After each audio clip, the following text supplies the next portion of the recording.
Hello friend, welcome to computer learning channel on YouTube. आज की video में हम सीखेंगे कि किस तरह से आप अपने नए विंडो 11 के लैपटॉप और डेस्कटॉप के लिए रिकवरी ड्राइव किस तरह से बना सकते हैं। पर आगे बढ़ने से पहले हम अपनी सभी नए यूजर से रिक्वेस्ट करेंगे कि अभी तक आपने कंप्यूटर लर्निंग चैनल को सब्सक्राइब नहीं किया है तो प्लीज़ ज़रूर सब्सक्राइब कर लीजिए ताकि आने वाली और भी एडवांस वीडियो से आप एडवांस ऑप्शन और फीचर सीख सकें। तो आइए स्टार्ट करते हैं।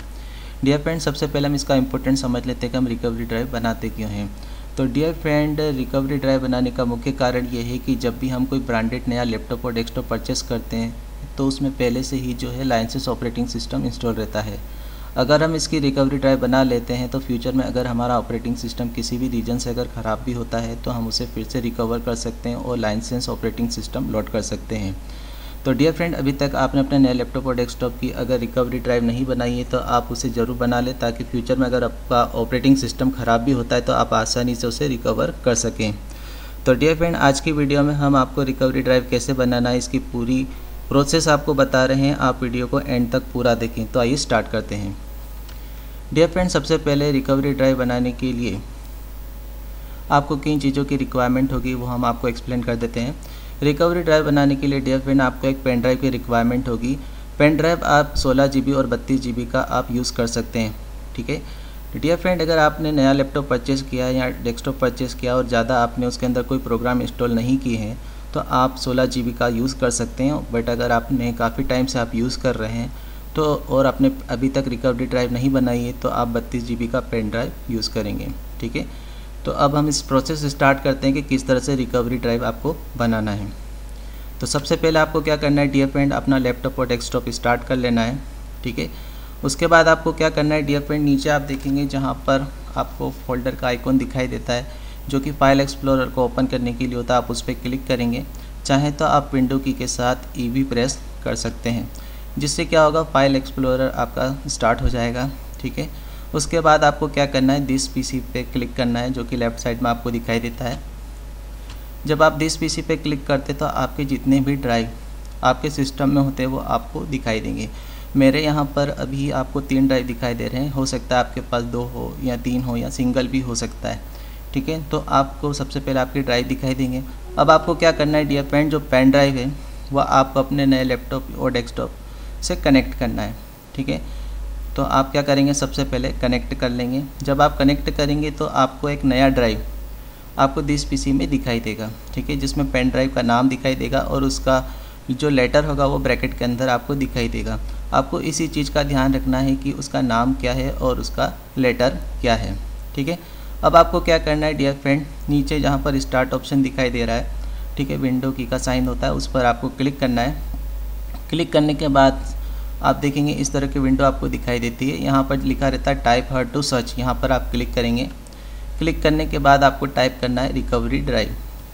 तो आप रिकवरी ड्राइव जब आप टाइप करते हैं तो आप देखेंगे राइट साइड में रिकवरी ड्राइव ऐप दिखाई देता है और सबसे फर्स्ट ऑप्शन इसका ओपन दिखाई देता है। तो आपको क्या करना है, इस पर क्लिक करना है। जब आप इस पर क्लिक करेंगे तो रिकवरी ड्राइव डायलॉग बॉक्स की एक विंडो आपके सामने आपको दिखाई देगी, जिसमें नीचे आपको 2 ऑप्शन दिखाई देंगे, नेक्स्ट और कैंसिल। तो आपको क्या करना है, नेक्स्ट पर क्लिक करना है। जब आप नेक्स्ट पर क्लिक करते हैं तो रिकवरी ड्राइव की स्टार्टिंग प्रोसेस स्टार्ट हो जाती है, जो कि ये फाइंड करती है जो भी आपने नया पेन ड्राइव लगा उसे ढूंढती है। ठीक है, तो ये प्रोसेस आपकी स्टार्ट हो जाएगी और उसके बाद क्या होगा डियर फ्रेंड, यहाँ पे select the USB flash drive एक स्क्रीन पे आपको दिखाई देगा। उसमें अवेलेबल ड्राइव में जो आपने पेन ड्राइव अटैच किया है उसका लेटर दिखाई देगा और आपके पेन ड्राइव का नाम दिखाई देगा। ठीक है, अब आपको क्या करना है, नीचे नेक्स्ट पर क्लिक करना है। नेक्स्ट पर क्लिक करने के बाद ये वो आपको एक वार्निंग देता है कि आपके पेन ड्राइव में जो भी अवेलेबल है कंटेंट वो डिलीट हो जाएंगे। तो आप क्या करें कि पहले से उसको कहीं और कॉपी पेस्ट कर लें। ठीक है, क्योंकि जब हम इसकी प्रोसेस स्टार्ट करेंगे तो इसमें जो भी कंटेंट होगा वो डिलीट हो जाएगा। ठीक है, तो एक तरह की वार्निंग आती है। तो आपको क्या करना है, इस चीज़ का ध्यान रखना है और उसके बाद आपको क्रिएट पे क्लिक करना है। जब आप क्रिएट पे क्लिक करेंगे तो रिकवरी ड्राइव बनने की प्रोसेस स्टार्ट हो जाएगी और धीरे धीरे करके डियर फ्रेंड आपके पेन ड्राइव में जो है ओरिजिनल जो फाइल होती है ऑपरेटिंग सिस्टम की वो ट्रांसफ़र होने लग जाएगी और रिकवरी ड्राइव बनना आपका स्टार्ट हो जाएगा।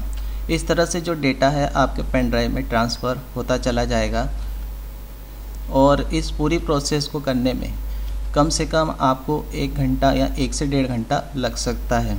ठीक है, और जब ये प्रोसेस पूरी तरह से जब कंप्लीट हो जाती है आपकी, तो इस तरह से टॉप पर मैसेज आता है the recovery drive is ready. ठीक है, यानी आपकी रिकवरी ड्राइव रेडी हो चुकी है। उसके बाद आपको क्या करना है डियर फ्रेंड, इस फिनिश पे क्लिक करना है।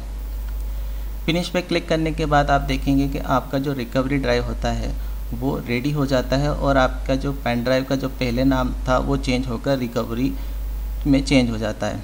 ठीक है, अब आपको क्या करना है डियर फ्रेंड, इस पेन ड्राइव को सेफ मोड में इजेक्ट करना है, यानी आपको निकालना है। तो इसके लिए आपको क्या करना है, लेफ़्ट बटन पहले क्लिक करना है आपके पेन ड्राइव पे, उसके बाद आपको माउस से राइट बटन क्लिक करना है और आपको इजेक्ट ऑप्शन दिखाई दे रहा है, इस पर आपको क्लिक कर देना है, जिससे आपको मैसेज आ जाएगा सेव टू रिमूव हार्डवेयर। ठीक है, यानी आप इसको निकाल सकते हैं। तो आप क्या करेंगे डियर फ्रेंड, पेन ड्राइव को अपने नए लैपटॉप या डेस्कटॉप से आप रिमूव कर लेंगे। तो इस तरह से डियर फ्रेंड हम अपने नए लैपटॉप और डेस्कटॉप की रिकवरी ड्राइव सेल्फ बना सकते हैं।